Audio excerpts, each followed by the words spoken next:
Hi everyone, welcome back again to my YouTube channel. My name is Kosi and in today's tutorial I'm going to be sharing with you guys on how to cut and sew this beautiful bomber jacket with hoodie, okay? So the picture at the center was my inspiration and I recreated mine with these two on the side of the screen. So if you're interested to learn how I made this, please keep on watching and don't forget to hit on the subscribe button and let's dive right into today's tutorial.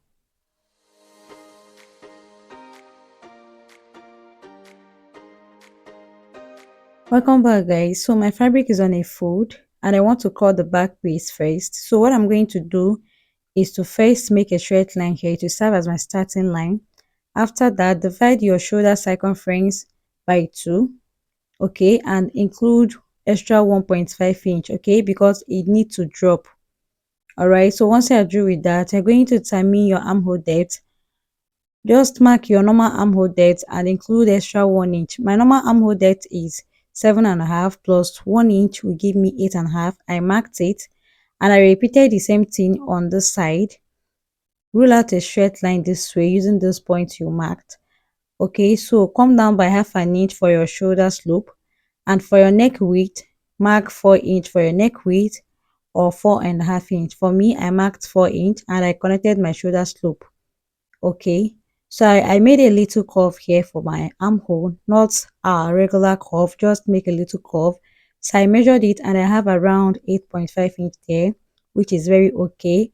So for the neck depth of the back piece, I came down by 1 inch and I connected it to the armhole. Sorry, I connected it to the neck width.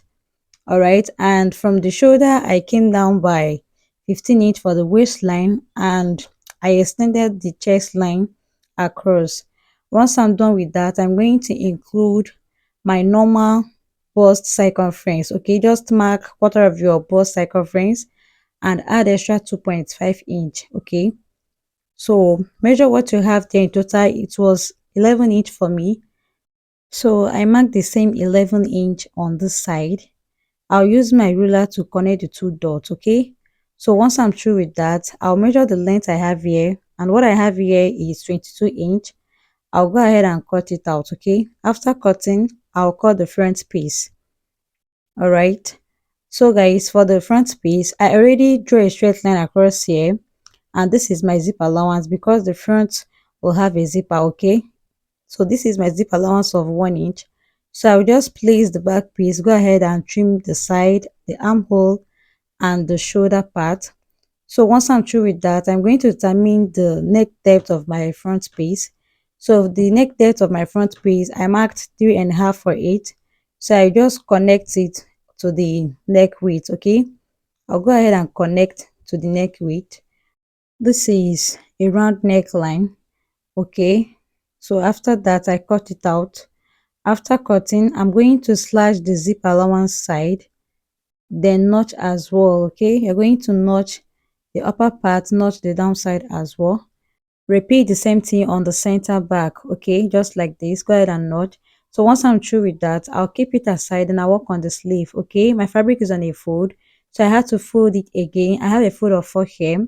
So what I have here was 7 inch at the upper part, and for the length, you're going to determine how much long you want this sleeve to be. So the total length I want it is at 21 inch, but I marked 18.5 inch including the allowance because I'm still going to add band to it, okay? So I marked 18.5. I cut it out, and from this other side I came down by 4 inch for my cap height, and what I have there was 6.5, okay? This is more than my normal round sleeve circumference, okay? My round sleeve circumference was 11 inch and what I had here was almost 7 inch, okay? So you can add extra 1.5 inch or 2 inch to your normal round sleeve circumference. Go ahead and connect, like you curve your sleeve, connect it to that cap height. Go ahead and cut it out. You can see I have about 8 inch here after I was done, okay?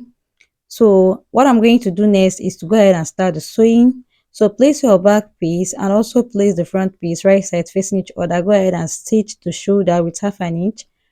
Go ahead and stitch this side with either 1 inch or half an inch, okay?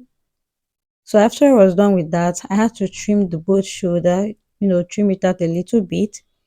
So you can see I did not stitch from that side. I left about 1.5 inch space because I'm still going to attach my sleeve. After that, I trimmed the both side as well, okay? So once I'm through with that, this is the front piece, guys. The next thing I want to do now is to work on the pocket, okay? So this is the pocket. I have two pieces here. So the length I have there was 8 inch. You can make yours 7 inch, and for the wideness it is 8 inch. The length of yours could be 7 inch and wideness could be like 8 inch, okay? So I marked 3 inch on the upper part, then I came down by 4.5 inch. So I went ahead to connect, cut it out. You can see how it just curve like you see. Go ahead and cut it out. Repeat the same thing on the second piece. Also go ahead and slash the folded part. So you can see I have 4 pieces here. So I'm going to now head over straight my sewing machine, and I'll stitch this area I'm pointing at with half an inch, okay? So after stitching, guys, this was what I had. I had to turn it outside right from that bottom. So this is the jacket. I'll be a sweater. So I marked my 1 inch for zip allowance, and from that bottom I came up by 2 inch. So I placed my pocket this way, fold in about half an inch, and go ahead and stitch. Okay, you're going to sew on the tip. All right, so I'm going to repeat the same thing on this other side.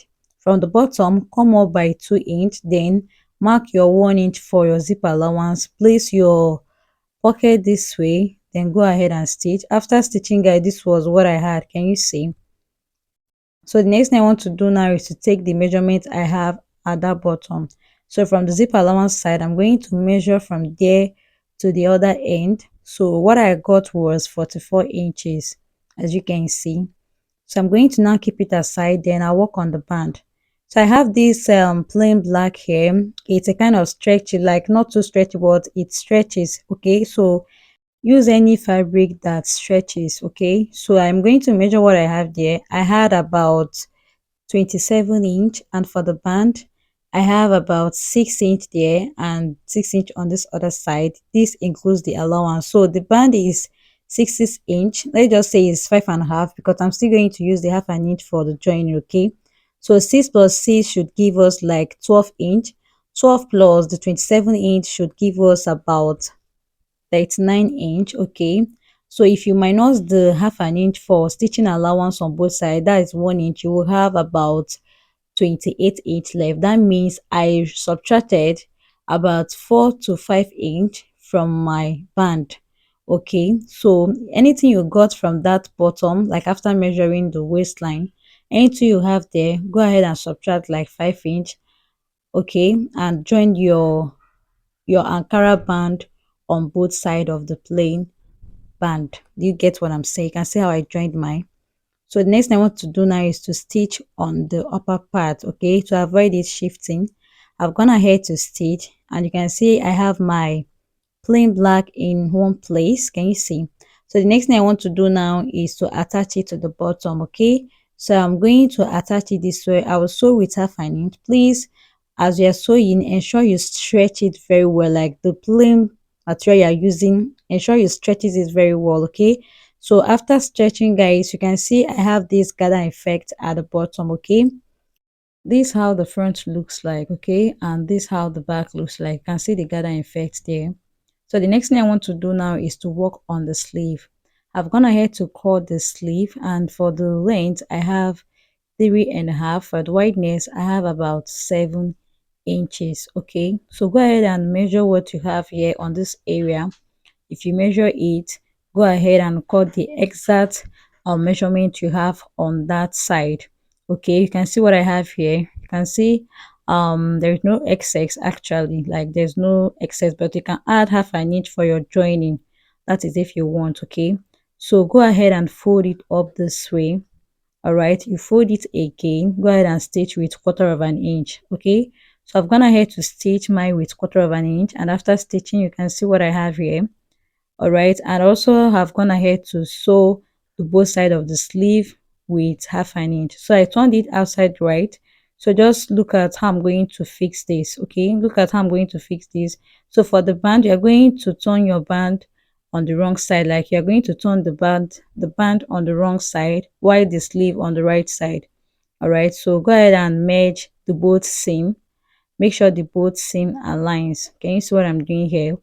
Go ahead and make the both seam, okay, and stitch with 1/2 inch, okay. So when joining, go ahead and stretch the plain material, be plain black. Go ahead and stretch it very well so it goes all around the sleeve. So after sewing, guys, you can see what I have here. You can see the gather effect on the sleeve area, okay, on the Ankara sleeve. You can see what I have here. So now I'm going to go ahead now to join. You can see I did not stitch the upper part of the sleeve. I didn't stitch. I left some space because I'm still going to attach it, okay. So go ahead and join. After joining, guys, this was what I had. Can you see? And this is what I have on the other hand.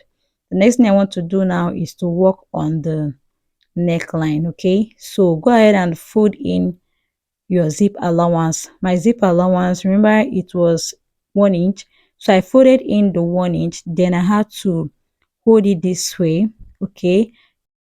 You go ahead and fold into two, and remember to notch the center back of your neckline. So go ahead and measure. I measured mine, and what I had there was 11.5.2 inch. So I'm going to cut out these two fabric is on a fold. So the 10.5.2 inch I got on the neckline, I'm going to add extra inch to make it 11 inch. So I'll use the 11 inch to form a straight line, okay. I made a straight line with it, and on the upper part, on that folded part, I came down by 1.5 inch and I connected it like so. On the bottom, from the bottom side, I came up by 1.5 inch, then I had to slant it to the other side. Then I went ahead to trim out the excess just like this. Then I also slashed the folded part as well. Go ahead and notch the upper part so you know the upper part of your cap. This is the cap, the hoodie. So I have about 4 pieces here. So I'm going to now go ahead and sew, okay. You're going to sew this with a curve, okay. So I'll mark about 1/2 inch. I'll use 1/2 inch to sew this. You can see what I did here. Go ahead and sew. Repeat the same thing on the other side. So guys, after sewing, this was what I had. I also trimmed out a little excess on that side following the curve I sewed, okay. So after I was done with this, next thing I want to do now is to turn it outside right. After turning the both pieces outside right, what I'm going to do next is to place them the right side facing each other. When placing, please ensure the both seam aligns very properly. After placing, go ahead and stitch with 1/2 inch. Repeat the same thing on the other side. After stitching, guys, this was what I had. I had to top stitch the down part, okay. This was what I had. So the next thing I want to do now is to bring my jacket, a bit sweater. I just brought it this way. So you're going to place the seam line. You're going to place the seam line on the center back of your neckline, okay. Go ahead and place it and fold in your 1 inch zip allowance. Can you see? You're going to fold in your 1 inch zip allowance. Go ahead and place the hoodie and sew. So after sewing, guys, this was what I have. Can you see? And this is how the back looks like. This was how the back looks like. Can you see? And this is the inside. That's how the inside of our hoodie looks like. Can you see? Next thing I want to do is to attach this zip, okay. So I'm using a black stock zip for this. You can look for a caterpillar zip if you want a different zip. Just look at how I'm going to attach it, okay. So I'm going to attach it this way. Ensure your zip allowance is still on a fold, okay, or you press it with your iron, okay. Go ahead and make a top stitch. You're going to top stitch on it. So I'll just go ahead and do that and I'll be right back. So I've stitched one side of the zip. I already sewed one side of the zip. So I want to show you how to stitch the neckline side. So you can see my zipper is very longer than the main jacket length. So what I did was to cut it out from this end, leaving a small space. So I'm going to now fold the zip inside, like I'm going to fold it inward like this. You fold the zip, the excess, fold it after cutting small from it. Just go ahead and fold it in this way.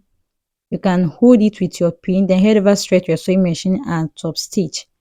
Repeat the same thing on the other side. So after stitching, like after attaching my zip guide, this was what I had. Have attached both zip, as you can see. And this was what I had, guys. We don't have light at the moment. Once they bring light, I'm going to iron and I'll wear. Okay, this is how the bag looks like. Can you see? And this was the result of my beautiful bomber jacket. So guys, we have basically come to the end of today's tutorial. Thank you so much for watching.